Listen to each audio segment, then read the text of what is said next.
each other like 10 years or something now. 10 years, and you know, it was funny because we'll get to the interview in a second, but I remember all of a sudden with your last book, Cast of Shadows, it was like all of a sudden the book just came out, and I didn't know, I mean, I knew you were a writer, but you usually wrote funny things, and then all of a sudden you wrote this book, and it was on the cover of Chicago Tribune magazine, and you were widely acclaimed, and you just, how did that happen? Yeah, I don't remember, actually. I've had 2 kids since then. Yeah, right. I'd always wanted to be a novelist. I had been working on it. You know, I was working at an ad agency, as you know, for a long time and doing freelance humor stuff back in the days when they would pay you to write for the internet. Those were good days. And in the late 90s. And I always sort of plugged away at this novel, and I finished it and realized it was no good and that nobody should ever read it. And so I threw that one in a drawer and started the next day. Really, the whole novel was thrown in the drawer. Oh yeah, absolutely. Unbelievable. But you know, when I was done, I realized I felt a little bit like the guy who finished last in the marathon. You know, like I realized, okay, I know I can do this now. I can run the whole 26 miles, but I wanted to see if I could do it well. And so I started literally the next day, and it took me another 2 years to write that one, and that one I got lucky with. Yeah. That was Cast of Shadows. So the new book, The Thousand, and before we kind of talk about that, I know it's kind of, I don't know, the thing now for authors, just like in movies, to have a preview, kind of a little film preview to just kind of... book trailer. Book trailer, just to kind of get people, whet their appetites. Yeah, and it's kind of difficult to, and everybody sort of have to do it. Your publisher kind of expects it. But with a thriller, it's you don't want to give too much away of the story, but you want to give some sense of what the experience of reading the book might be like. So you brought one. I did. It's the world premiere. We actually haven't. I don't think it's ever even been on the internet yet. 1000. Yeah. So can we hit the lights and let's show the world premiere trailer for the book.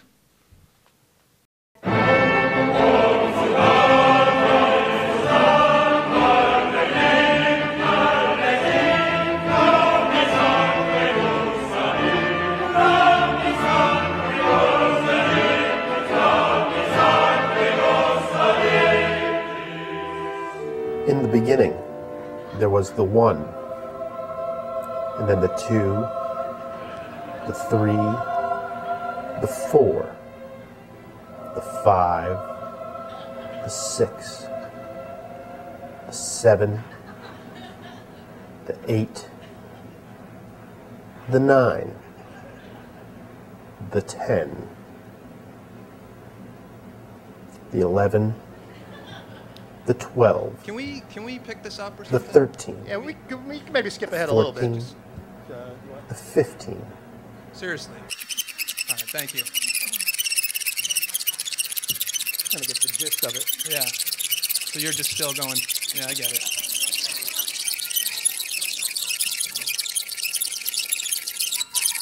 '44, the 245, the 246, the 247.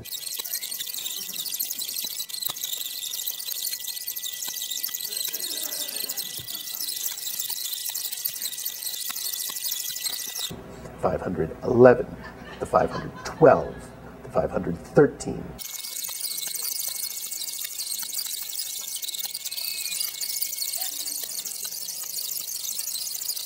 The 727, the Jesus. 728.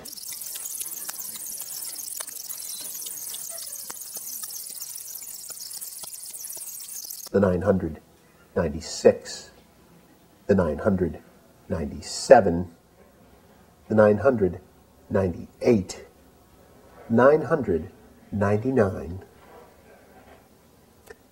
the 1000.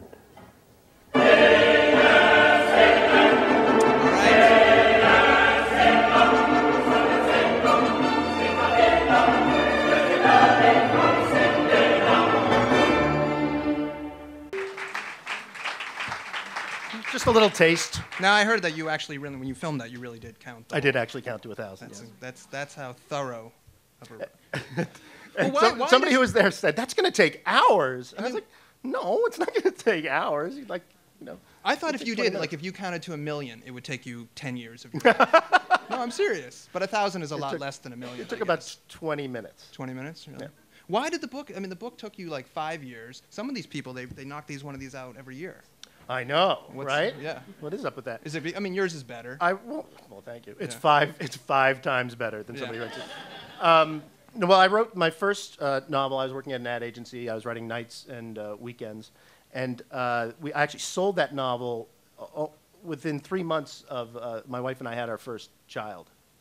And I thought, oh, this is great. You know, I'll leave my job. You know, I'll stay home. He'll play. I'll write. And didn't work out. It is much easier to write a book when you have a full-time job and no kids than when you're sitting So at home. you were a with stay-at-home toddlers. dad Yeah. writing the book. Yeah, they had Interesting. no excuse. Interesting. Okay, so let's get into the actual book. And I was before the show. I was going over and over. How am I going to describe this book? Because it's great, and there's so much going on. You've got a kind of a secret cult based on the teachings of Pythagoras called the Thousand. That's the title of the book. You've got a young woman who has a kind of a neurostimulator in her body that makes her able to really sense things from very far away. If somebody's texting, she can tell you what you're texting, even if you're across the room. You've got Las Vegas casinos in the book. You've got a scene or many scenes where Chicago is under absolute chaos because the town there's a power outage. You've got just so much going on, and it all comes together really well. How do you pitch it? How do you tell people what's the plot of the book? Well, I usually it's about 5 main characters basically, which is a lot of main characters. But they include Solomon Gold, who's the music director of the Chicago Symphony, his daughter Canada, who you just described quite ably. Thank you. And Solomon's attorney, who has a dark secret of his own. And these characters get sort of caught up in the crossfire between these descendants of this ancient religious cult, which is based on a cult and historical fact, actually. Yeah, tell me about that. There's a cult that, like the Freemasons, they claim that they come from Pythagoras, don't they? Or Yeah. Many people think that the Masons were a spin-off, actually, of the Pythagorean cult. But Pythagoras is this guy that everybody knows his name, but nobody really knows anything about him. In fact, what you do know is wrong. He didn't have anything to do with the Pythagorean theorem, actually. That Really? was one of his followers years later just slapped his name on the equation. It's the Pythagorean theorem is like one of those honorary streets in Chicago where they put an alderman's name on some alley, you know. It has absolutely nothing to do with him. But he was a scientist, a mathematician, a musician, a politician, an artist, and a cult leader. And hundreds and hundreds of people gave up all their belongings to go learn from him. And his followers after his death actually split into these 2 warring groups. One who thought that he was a god or a prophet, and another who thought, no, he's just a wise man who would give us knowledge that we need to build on. And those people, that second group, became spread out across the Mediterranean, and their teaching actually became really the foundation of Western thought and science. Really? Oh, yeah. And we just know A squared plus B Yeah, squared. exactly. That's what a shame for that guy. I know. But is there still? I mean, in the book, there's still a cult, and there's a split within the cult. And the thing about the cult is they know so much. Pythagoras apparently knew so much stuff about the way math worked and the way math was hooked into the divine that basically, if he wanted us all to die right now, he could somehow press a button on his cell phone and do that. And then there's one group in the book who thinks, well, that's all good and great, but we should keep it a secret. And then there's another part that thinks, well, we should use that information for good or ill. And as a result, these 2 factions are warring with each other, and then the main characters all get kind of caught up in that war. Right. They're basically fighting over what they should do with this knowledge that had been passed down from their ancestors who were members of the original cult. Is there still a modern day cult of Pythagoras, or is that just where the fiction comes in? Not that I'm aware of. Yeah. I think basically any scientist today would technically be a Pythagorean. I mean, he was the first person back 2,500 years ago. The idea that numbers, which we had just invented to count things, could actually describe everything in the universe was a radical insane idea. But Pythagoras understood that intuitively, and until calculus was discovered 2,000 years later, we actually didn't have any evidence for that. And so he had so many of his ideas were literally that far, millennia ahead of their time. That's just what made him a fascinating character to me. Now, some people, and I'm not saying I'm one of them, have compared the book to the Da Vinci Code. Your response? Wow.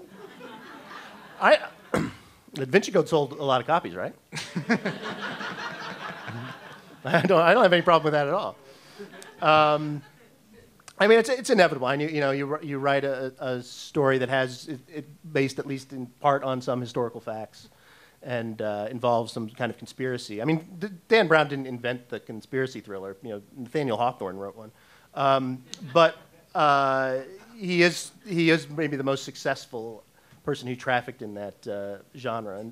But this book is kind of, I like to mash genres up, and so it's a little bit of a conspiracy thriller, it's a little bit of a medical thriller, it's a little bit of a legal thriller, I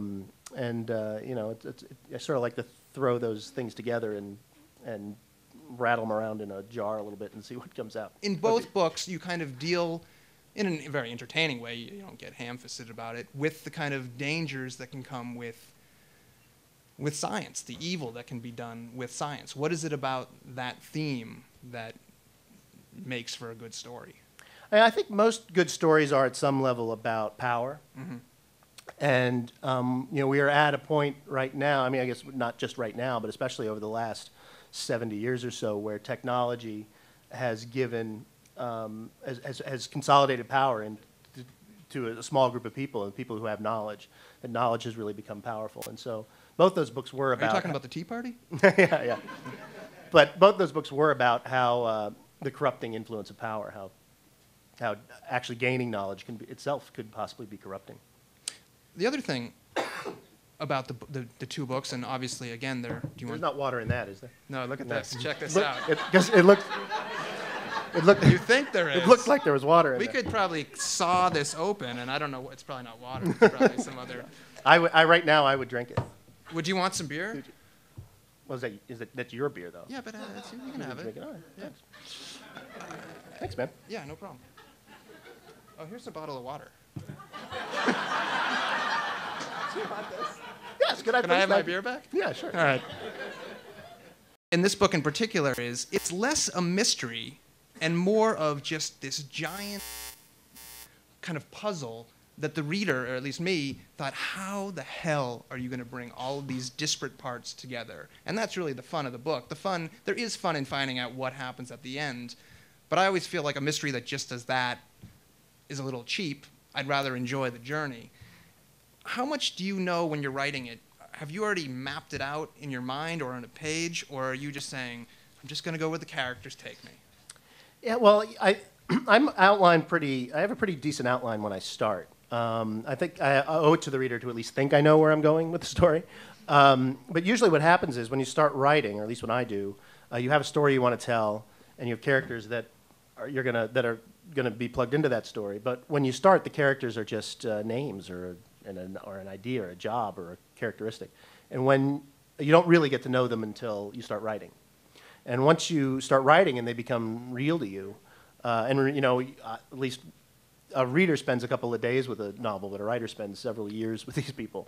And so you do sort of get to know them intimately. At that point, you realize, well, maybe some of these characters wouldn't do what I had planned for them to do. And so if then you say, okay, if this character would do B instead of A, how does that affect everything that comes after it? And that's why I usually end up in someplace different than I think I'm going to. The other thing about your main characters is, and I guess any good story, any good fiction takes a character and sees how they behave under extremes. But your characters really go through the ringer. I mean, there's an old saying about writing fiction, you have to be cruel to your darlings, right? And it is really true. I mean, it is very tempting, especially as you're writing and when you really like some of the characters. It is very tempting some days to I'm going to make something good happen to her today. And you sort of have to banish that thought. Like she got a manicure. Yeah, exactly. Let's give her a day off in this chapter. chapter. Right. Let's send her to a spa. She deserves it. But there's no fun in that.